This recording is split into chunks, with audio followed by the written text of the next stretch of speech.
তিন সপ্তাহ হতে চললো, এখনো পাকিস্তান আর্মি তাকে গ্রেফতার করে তাকে বন্দি বানিয়ে রেখেছে। এখন এই যুদ্ধকালীন পরিস্থিতির মধ্যে আমরা তো বিজেপি নয়, আমরা তৃণমূল কংগ্রেস বলে একটি দল করি।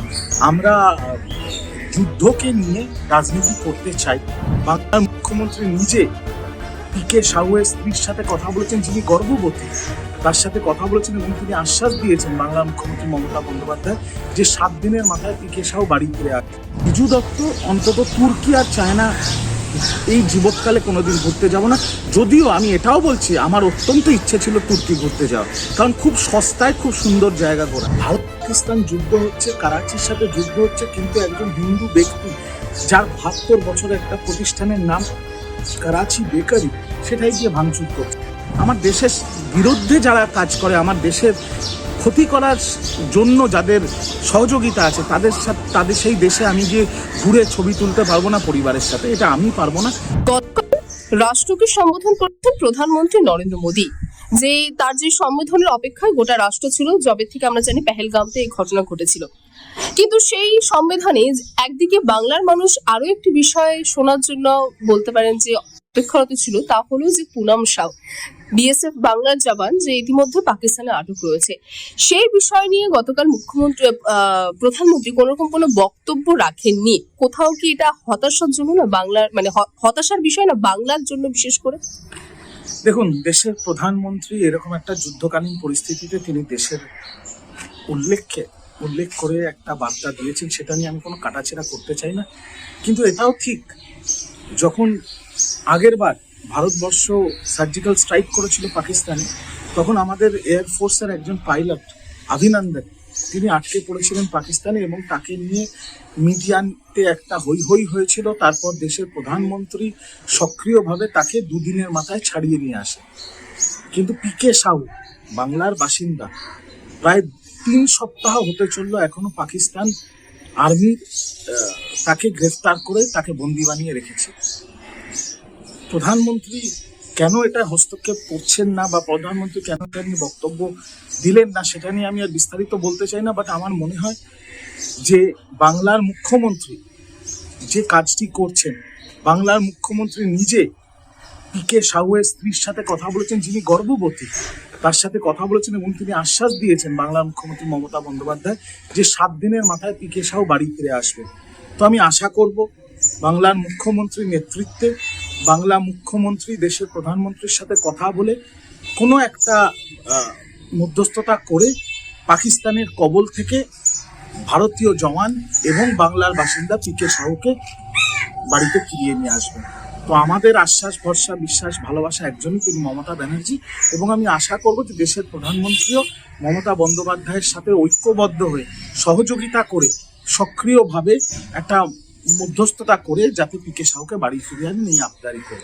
এটাই প্রশ্ন যে মুখ্যমন্ত্রীকে কেন মধ্যস্থতা করতে হবে? এটা তো বিএসএফ ঠিক কার আন্ডারে পড়ছে, কি কাজ করছে আমরা প্রত্যেকেই জানি, এটা তো কেন্দ্রের দায়িত্ব। আর রাজ্যের মুখ্যমন্ত্রীকে মধ্যস্থতা করতে হচ্ছে তার বাসিন্দাকে ফিরিয়ে আনার জন্য, যে একদিকে বিএসএফ এর জওয়ান যে এই যুদ্ধকালীন যে পরিস্থিতি তৈরি হয়েছিল পেহেলগাম ঘটনার পরবর্তী সময়ে, যে কিনা সীমান্তে পাহারাদারি ছিল, সেখানে দাঁড়িয়ে মুখ্যমন্ত্রীকে মানে সেখানে তাকে কথা বলতে হচ্ছে কেন্দ্রের সঙ্গে যে তার জওয়ানকে যত দ্রুত সম্ভব তাকে ফেরত আনা হোক। কেন কেন্দ্রের তরফ থেকে এই তৎপরতা দেখাচ্ছে না? দেখুন, আমি এখন এই যুদ্ধকালীন পরিস্থিতির মধ্যে, আমরা তো বিজেপি নয়, আমরা তৃণমূল কংগ্রেস বলে একটি দল করি। আমরা যুদ্ধকে নিয়ে রাজনীতি করতে চাই না, কারণ সর্বদলীয় যখন বৈঠক হয়েছিল তখন তৃণমূল কংগ্রেস মমতা বন্দ্যোপাধ্যায়ের আদেশ অনুসারে সম্পূর্ণ সমর্থন করেছিল কেন্দ্র সরকারকে এই যুদ্ধকালীন পরিস্থিতিতে। তো সেই জন্যই আমরা বিজেপি নয়, আমরা যুদ্ধকে নিয়ে পোস্টার বানাচ্ছি না, ভোটের প্রচার করছি না, না কোনোদিন করেছি, না কোনোদিন করব। তাই আমি এটা নিয়ে কোনো রাজনৈতিক মন্তব্য করব না। শুধু এইটুকুই বলবো, মমতা বন্দ্যোপাধ্যায় শুধু বাংলার মুখ্যমন্ত্রী না, মমতা বন্দ্যোপাধ্যায় বঙ্গজননী, এবং তার সেই মাতৃত্বের পরিচয় তিনি আবার দিয়েছেন। তিনি পিকে সাহু, আমাদের জওয়ান, বাংলার বাসিন্দা, যে এখনো পাকিস্তানের কাছে বন্দী হয়ে আছে, তার গর্ভবতী স্ত্রীর সাথে মুখ্যমন্ত্রী স্বয়ং কথা বলেছেন এবং আশ্বাস দিয়েছেন 1 সপ্তাহের মধ্যে তাকে বাড়িতে ফিরিয়ে আনবে।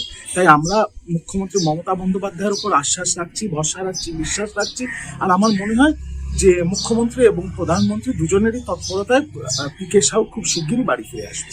দাদা, এই ভারত পাকিস্তান যে উত্তেজনা, এই পরিস্থিতি আমরা জানি যে হায়দ্রাবাদে যে করাচি বেকারি আছে সেটাও কিন্তু এই মূলত এই পরিস্থিতিতে বারংবার তার নাম উঠে আসে এবং বারংবার এই করাচি বেকারিতে কিন্তু আঘাত হানা হয়। গতকাল আমরা যেটা দেখলাম যে বিজেপির কার্যকর্তারা রীতিমতো সেখানে যে ভাঙচুর করেন এবং নাম পরিবর্তনের জন্য সেখানকার যে মালিক, অর্থাৎ 72 বছরের পুরনো করাচি বেকারি, একজন হিন্দু পরিবার তারা তৈরি করেছিলেন তাদের নিজের পার্টিশনের পরে এদেশে এসে নিজের হোম টাউনে পড়ে। আমার প্রশ্ন যে ভারতে কি অন্য কোনো দেশের কোনো মানে স্থানের নামের উপর কোনো দোকান নেই, শুধুমাত্র করাচি বেকারি ছিল, তাহলে সেখানে কেন এই ধরনের ব্যবহার করা হয়? শুধুমাত্র মানে করাচির নামে আছে বলেই তাকে ভাঙতে হবে?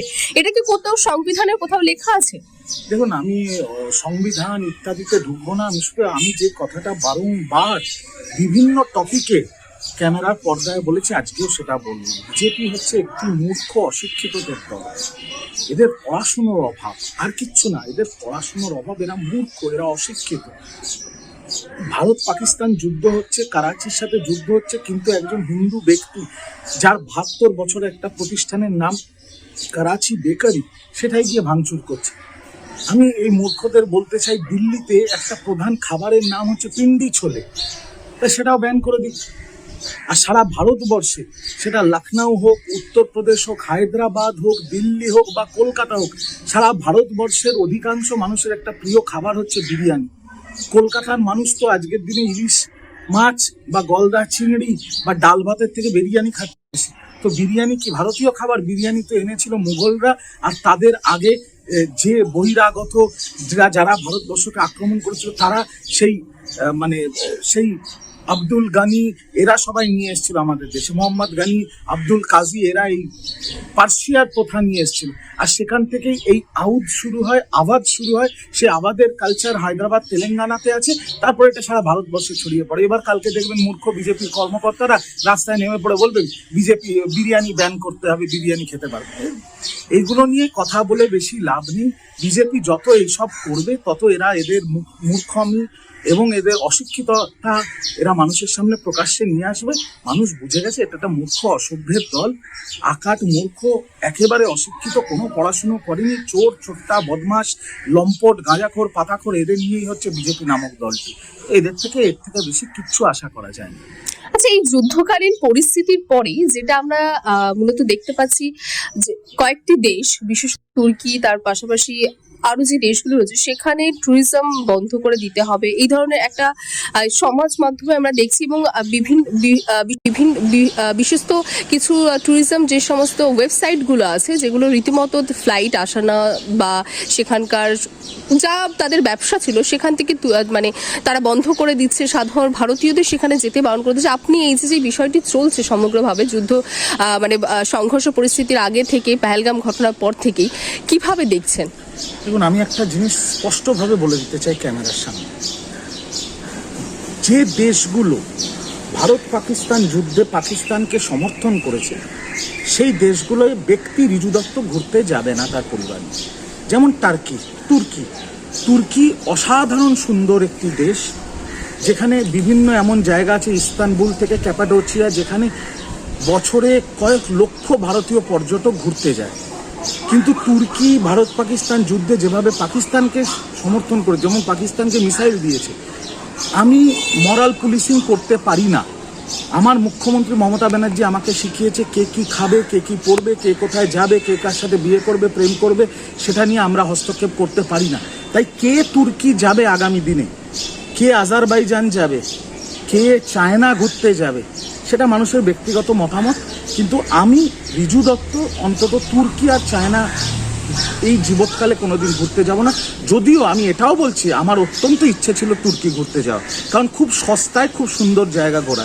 কিন্তু আমি আর যাব না, কারণ আমার দেশের বিরুদ্ধে যারা কাজ করে, আমার দেশের ক্ষতি করার জন্য যাদের সহযোগিতা আছে, তাদের সেই দেশে আমি গিয়ে ঘুরে ছবি তুলতে পারবো না পরিবারের সাথে, এটা আমি পারবো না। হ্যাঁ, আমি দেখেছি আপনার যেটা প্রশ্ন, ইক্সিগো ইত্যাদি কিছু ওই ট্রাভেল এজেন্সি আছে, তারা বলেছে তারা তুর্কি, আজারবাইজান, চায়না ইত্যাদি রাষ্ট্রে তারা তাদের যে ট্যুরিজমের যে ব্যবসা করতো সেটা তারা করবেন, সেটা আগেন, সেটা তাদের ব্যক্তিগত মতামত। তারা একটা বেসরকারি সংস্থা, তারা যদি এটা সিদ্ধান্ত নিয়ে থাকে সাধু সিদ্ধান্ত। আবারও আমি বলছি, আমি কাউকে মরাল পুলিশিং করতে পারি না।